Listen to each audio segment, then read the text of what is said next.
नमस्कार विद्यार्थियों, आइए आज हम सर्वनाम शब्द रूपों की वचन तालिका पढ़ेंगे।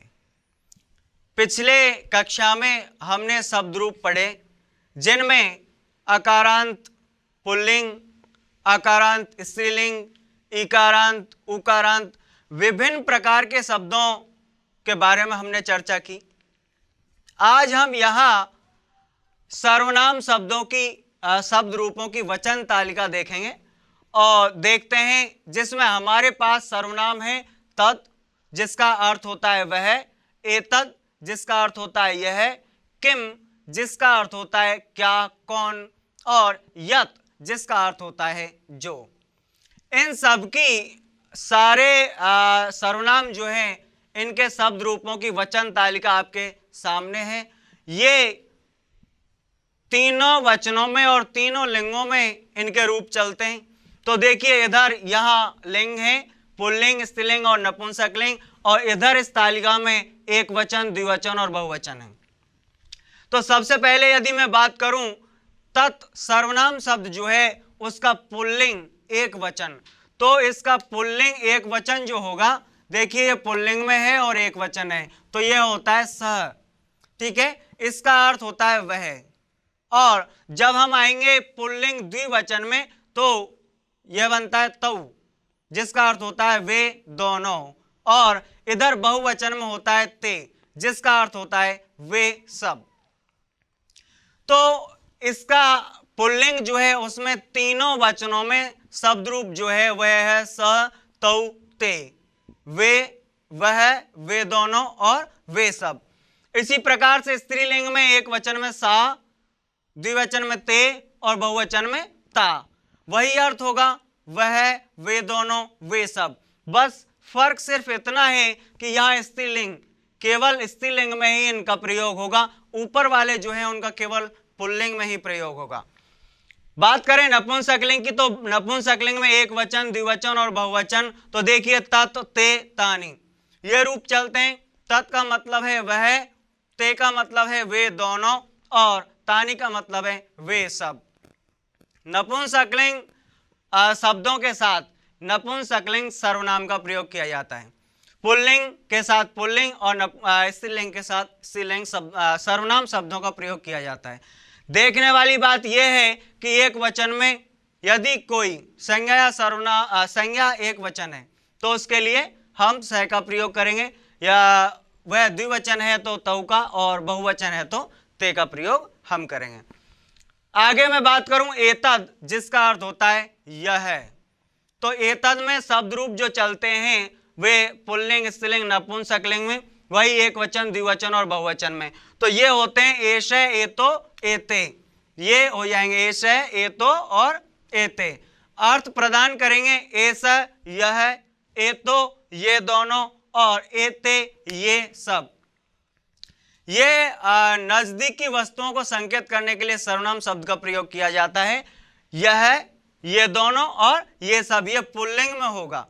स्त्रीलिंग में होगा ऐसा, एते, एता, तो यह है ये दोनों, ये सब। और ठीक इसी प्रकार से नपुंसकलिंग में एतत्, एते और एतानि। तो एतत्, एते, एतानि जो सर्वनाम शब्द हैं इनका प्रयोग नपुंसकलिंग के लिए किया जाता है। किम शब्द जो है इसका अर्थ होता है क्या और कौन।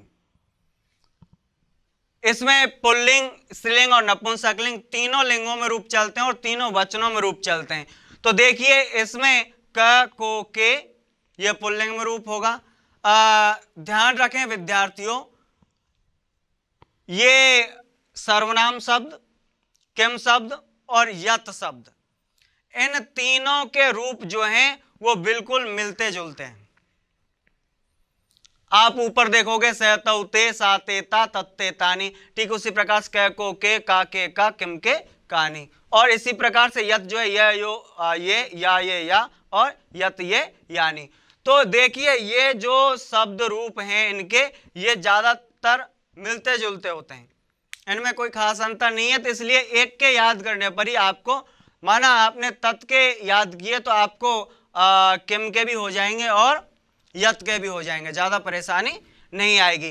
तो क, को, के, ये क, ठीक है, को के पुल्लिंग, और स्त्रीलिंग में होगा का के का, और नपुंसकलिंग में किम के कानी। इसी प्रकार से यत, यत जो है उसका अर्थ होता है जो। तो इसके तीनों लिंगों में और तीनों वचनों में रूप चलते हैं ये यो ये, या ये या, और यत ये यानी। ठीक है, अर्थ वही होगा, ठीक है, जो हम ऊपर से चले आ रहे हैं। तो इस प्रकार से ये सर्वनाम शब्द हैं जिनमें आपने तत्, एतत्, किम और यत के शब्द रूपों को देखा। आइए अब हम आगे कुछ शब्द रूप और देखते हैं। आइए अब हम कुछ अन्य सर्वनाम शब्द रूपों की वचन तालिका देखते हैं। तो देखिए यहां सर्वनाम हमारे हैं इदम, भवत और सर्व।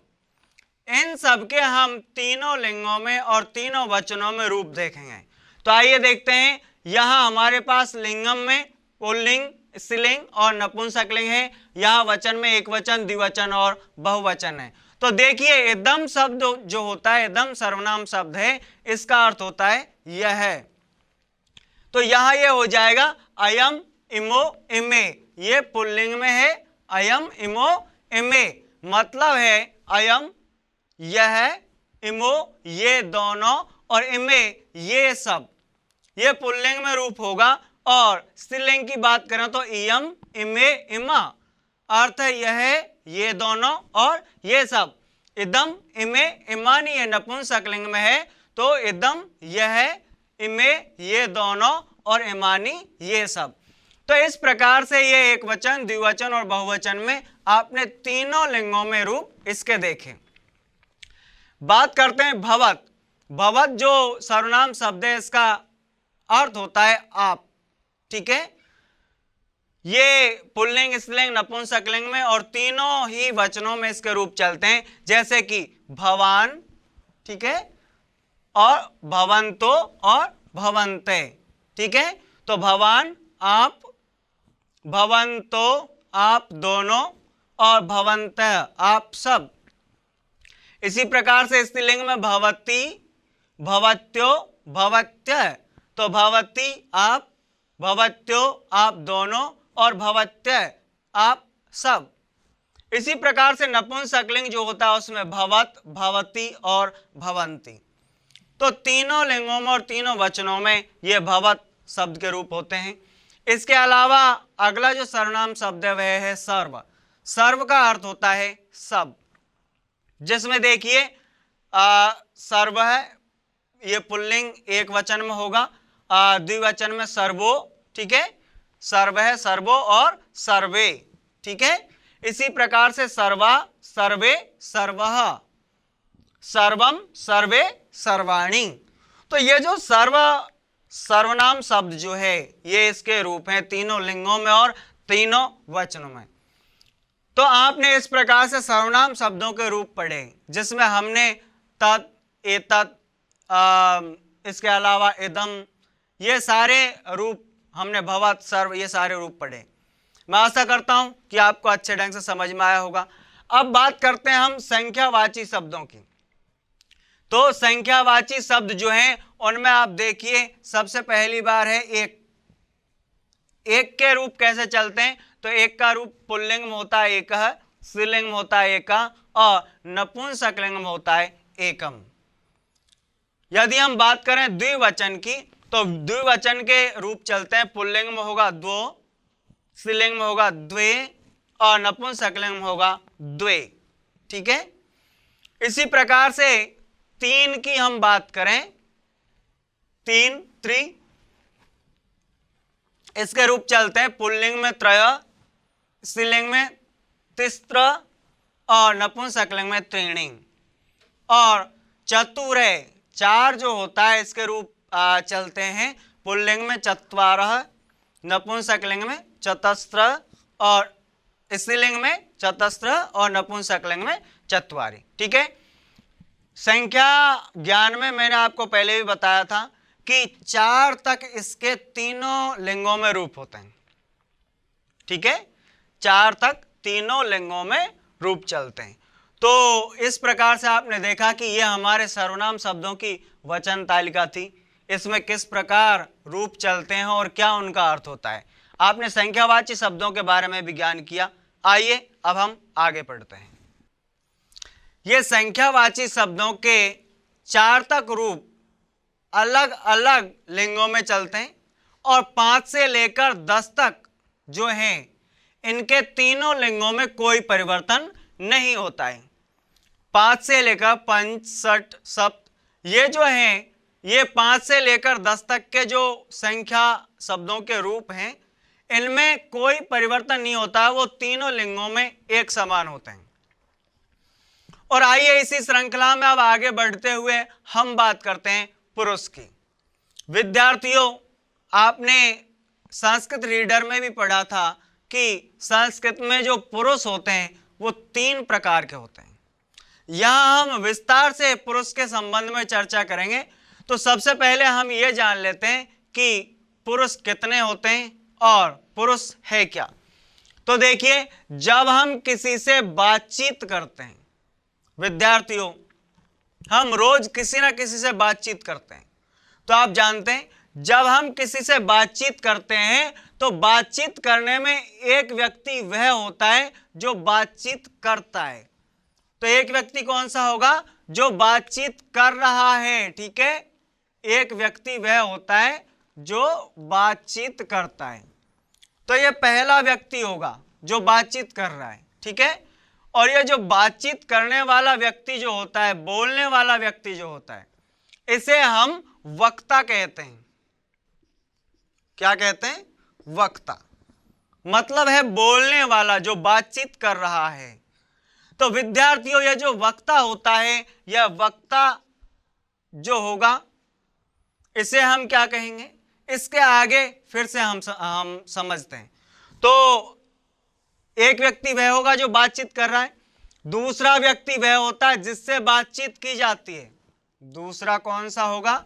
जिससे बातचीत की जाती है। तो जिससे हम बातचीत कर रहे हैं निश्चित है वह हमारी बातों को सुन रहा है। तो जो सुनने वाला होता है उसे हम संस्कृत में कहते हैं श्रोता। तो देखिए, एक हमारे पास हो गया वक्ता जो बोलने वाला है, दूसरा हो गया श्रोता जो सुन रहा है, और तीसरा व्यक्ति या वस्तु वह है जिसके विषय में बातचीत की जाती है। हम किसी तीसरे व्यक्ति या वस्तु के विषय में बात करते हैं। ठीक है, तो इस प्रकार संस्कृत में 3 प्रकार के पुरुष होते हैं। आइए अब यहां जानते हैं। देखो, एक हो गया हमारा वक्ता, दूसरा हो गया श्रोता, दूसरा क्या हो गया? श्रोता, और तीसरा व्यक्ति या वस्तु वह है जिसके बारे में बात की जा रही है, जिसके विषय में बात की जाए। ठीक है, जिसके विषय में बात की जा रही है वो तीसरा व्यक्ति या वस्तु हो गया। ध्यान देने वाली बात है, यहां पर जो वक्ता होता है, बोलने वाला जो होता है, वह उत्तम पुरुष होता है। कौन सा होता है? उत्तम, जिसमें शामिल होते हैं मैं, हम दोनों, हम सब। ठीक है, इसके अलावा दूसरा होता है श्रोता। श्रोता ये सुनने वाला होता है, इसमें शामिल होते हैं त्वम, युवाम, यूयम, तुम दोनों, तुम सब। और जिसके विषय में बात की जा रही है, ठीक है, वह व्यक्ति हो सकता है, वह वस्तु हो सकती है। तो तीसरा होगा वह, वे दोनों और वे सब। तो वह पुस्तक भी हो सकती है, वह फूल भी हो सकता है, वह जानवर भी हो सकता है, तो वह व्यक्ति भी हो सकता है। ठीक है, किसी के भी बारे में जो हम बात कर रहे हैं, तो जिसके बारे में हम बात करेंगे वह होगा प्रथम पुरुष। ठीक है, जिसके विषय में बातचीत की जाएगी। तो यहां देख लीजिए, यह हो जाएगा उत्तम। ठीक है, वक्ता।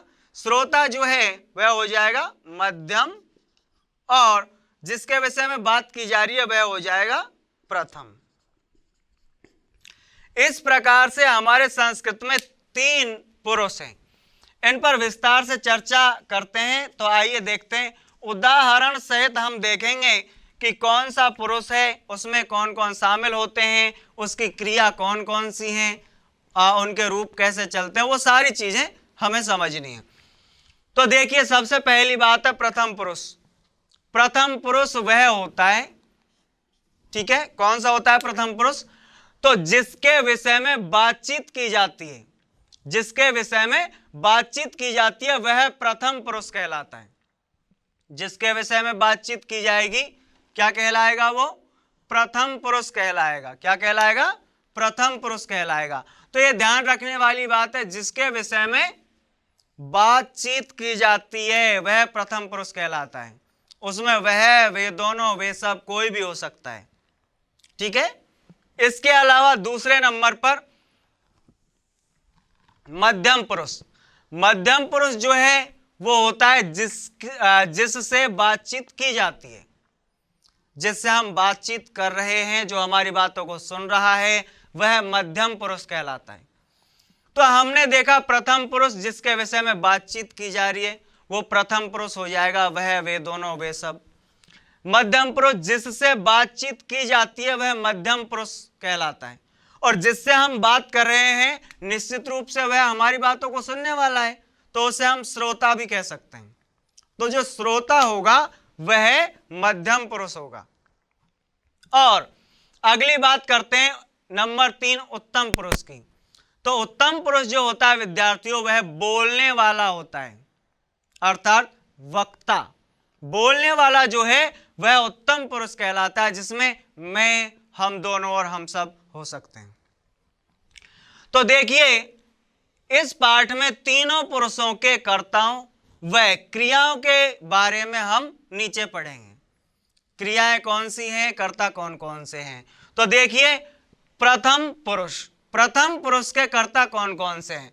प्रथम पुरुष में तीनों लिंगों के सर्वनाम शब्दों के रूप अलग अलग होते हैं। यहां देखिए तीनों लिंगों में ये सर्वनाम शब्द हैं, या पुल्लिंग में है, स्त्रीलिंग में है और नपुंसकलिंग में है, और तीनों जगह इनके रूप बिल्कुल अलग अलग हैं। या पुल्लिंग में देखिए स, तौ, ते जो तीनों वचनों में है, और स्त्रीलिंग में सा, ते, ता जो तीनों वचनों में है, और नपुंसकलिंग में तत्, ते, तानि ये भी तीनों वचनों में है। तो आइए देखिए, सबसे पहली बार यह पुल्लिंग में है, तो सह पठति, पुल्लिंग एक वचन, अर्थ होता है वह पढ़ता है। यह पुल्लिंग में है तो अर्थ हो जाएगा वह पढ़ता है, वह पढ़ता है। ठीक है। तो पठता, तो वे दोनों पढ़ते हैं, क्या अर्थ होगा? वे दोनों पढ़ते हैं। और ते पठन्ति, तो वे सब पढ़ते हैं। ठीक है। इसी प्रकार से स्त्रीलिंग में हम आ जाते हैं। तो यहां देखिए सा पठति, तो वह पढ़ती है, और ते पठते, तो वे दोनों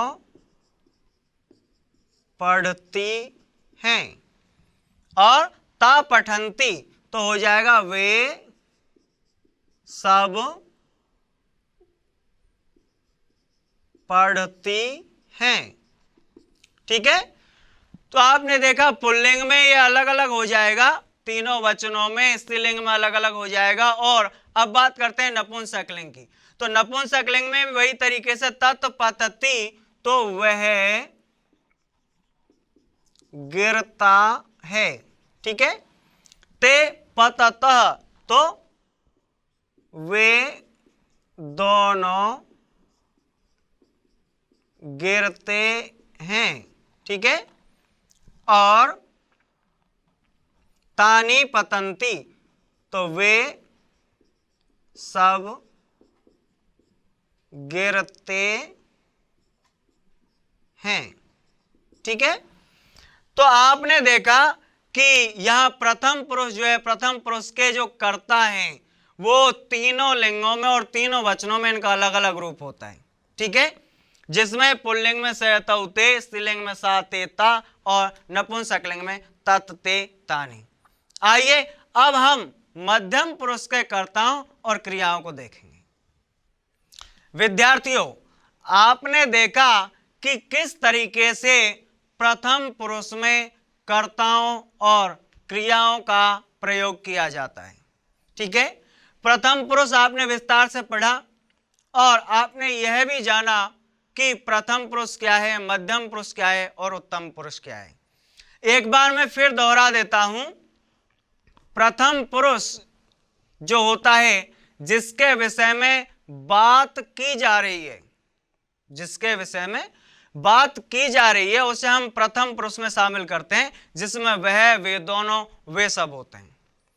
यदि बात की जाए मध्यम पुरुष की, तो मध्यम पुरुष में जिससे बात की जा रही है, मतलब है श्रोता जो होगा वह मध्यम पुरुष में होगा, और सुनने वाला जो है उसमें त्वम युवाम यूयम, यानी तुम दोनों और तुम सब, ये श्रोता होते हैं, ये मध्यम पुरुष में होते हैं। और बात की जाए उत्तम पुरुष की, तो जो वक्ता होता है, बोलने वाला होता है, जो बोल रहा है, जो बता रहा है, कह रहा है, तो बोलने वाला जो है वह उत्तम पुरुष में होता है। तो बोलने वाले में मैं, हम दोनों और हम सब हो सकते हैं। इसमें ध्यान देने वाली बात यह है कि प्रथम पुरुष जो होता है, प्रथम पुरुष के जो सर्वनाम है या जो कर्ता है, उनमें तीनों लिंगों में अलग अलग वचनों में रूप चलते हैं। लेकिन यहां ध्यान देने वाली बात यह है कि मध्यम पुरुष जो है, मध्यम पुरुष में स्त्रीलिंग और पुल्लिंग में ही रूप चलते हैं। और दूसरी बात क्या है कि दोनों में समान रूप से होते हैं, कोई अंतर नहीं होता है। दो बात मैंने आपको बताई। पहली बात आपको ध्यान देनी है कि प्रथम पुरुष जो है उसमें तीनों लिंगों में रूप चलते हैं, पुल्लिंग, स्त्रीलिंग और नपुंसकलिंग। जबकि मध्यम पुरुष और उत्तम पुरुष दोनों में क्या होता है, मध्यम पुरुष और उत्तम पुरुष में केवल पुल्लिंग और स्त्रीलिंग में ही रूप चलते हैं। और दूसरी बात ध्यान देने वाली क्या है कि पुल्लिंग और स्त्रीलिंग दोनों ही लिंगों में उनके रूप बिल्कुल समान होते हैं, कोई परिवर्तन नहीं होता है। पुल्लिंग में जैसा होगा वैसा ही स्त्रीलिंग में होगा। ठीक है, तो उसमें कोई परिवर्तन नहीं होता है। इनको हम उदाहरण के जरिए समझेंगे। ठीक है, किसके जरिए? उदाहरण के जरिए समझेंगे। तो देखिए, इसके जो कर्ता होते हैं वो होते हैं, या हम लिख सकते हैं त्वम, ठीक है, युवाम और यूयम।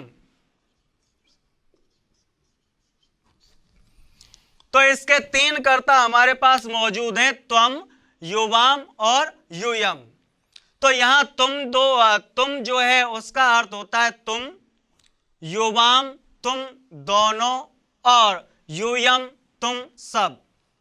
ठीक है, माना कि हम यहां पर गम धातु ले लेते हैं। कौन सी धातु ले लेते हैं?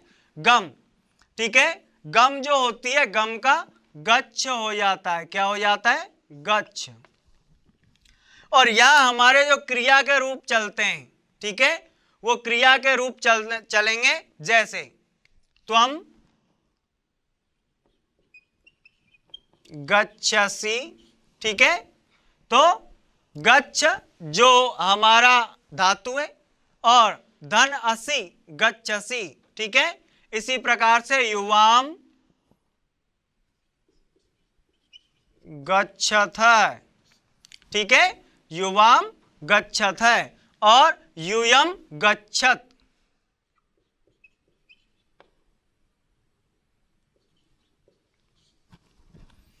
तीनों में क्या हो जाएगा? ठीक है, ये पुल्लिंग जो है, पुल्लिंग में मैं आपको बता रहा हूं, जबकि यह बात ध्यान रखने वाली है कि पुल्लिंग और स्त्रीलिंग दोनों में ही समान अर्थ होगा। तो जैसे मैं यहां बात करता हूं त्वम गच्छसि, ठीक है, युवाम गच्छते और यूयम गच्छत, तो इनका अर्थ होगा त्वम गच्छसि। ठीक है, अर्थ हो जाएगा तुम जाते हो। युवाम गच्छत,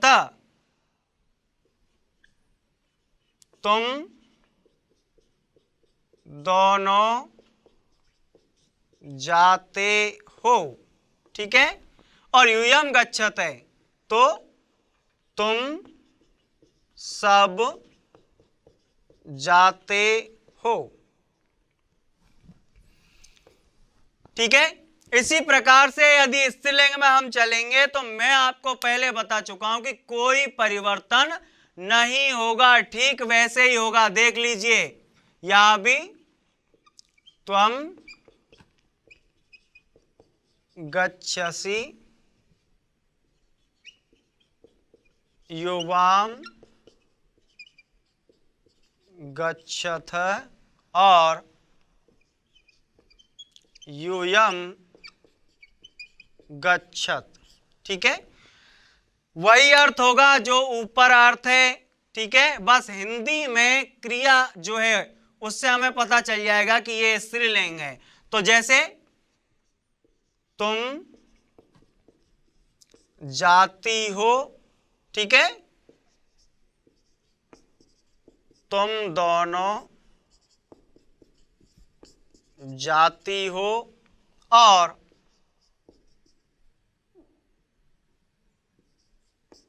तुम सब जाती हो, ठीक है।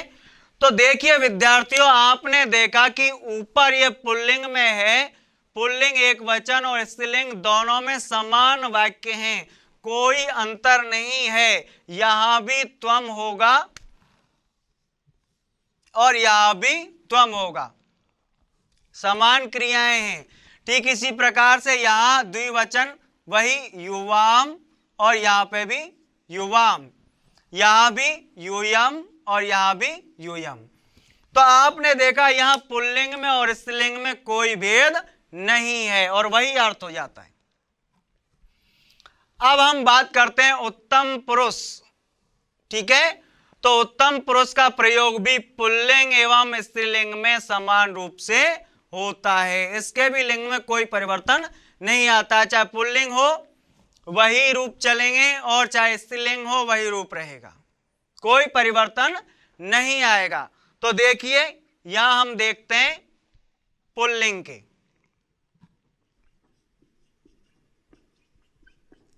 ठीक है, और यहां हम देखेंगे स्त्रीलिंग। और हम अलग अलग वचनों में देख लेते हैं। तो यहां एक वचन, ठीक है, यहां द्विवचनम और यहां बहुवचनम, ठीक है। तो देखिए यहां हम पुल्लिंग में देखेंगे, पुल्लिंग में एक वचनम, द्विवचनम और बहुवचनम, ठीक है। तो देखिए यहां हम खाद धातु का प्रयोग करते हुए वाक्य बनाएंगे। कौन सी धातु? खाद, और जिसका मतलब होता है खाना। तो देखिए अहम खादामी, तो जैसा आपने पढ़ा यहां खाद धन आमी, खाद धन आवह, खाद धन आमह, तीनों में हो जाएगा। तो अहम खादामी, आवाम खादावह, और यह हो जाएगा वयम खादामह, ठीक है। तो ये हमारा पुल्लिंग में है। पुल्लिंग में यदि इसके अर्थ की मैं बात करूं तो यह अर्थ हो जाएगा अहम खादामी, मैं खाता हूं। आवाम खादावह, हम दोनों खाते हैं। और वयम खादामह, हम सब खाते हैं, ठीक है। अहम खादामी, मैं खाता हूं, आवाम खादावह, हम दोनों खाते हैं, और वयम खादामह, हम सब खाते हैं। यह पुल्लिंग में बात हुई, ठीक है। और इसी प्रकार से यदि स्त्रीलिंग में हम बात करें तो वही समान सेंटेंस होगा, बिल्कुल समान सेंटेंस होगा। यहाँ क्या हो जाएगा, वही अहम खादामी, ठीक है। यहाँ क्या हो जाएगा, आवाम खादावह, और यहाँ क्या हो जाएगा, वयम खादामह, ठीक है। इन तीनों में इस प्रकार से ये होगा। हाँ, एक बात जरूर है, हिंदी में जब हम अर्थ करेंगे तो हिंदी में अर्थ जरूर परिवर्तित हो जाएगा। जैसे स्त्रीलिंग की हम बात कर रहे हैं, स्त्रीलिंग में संस्कृत में वही रहेगा अहम खादामी, लेकिन हिंदी में क्या हो जाएगा, मैं खाती हूं, ठीक है।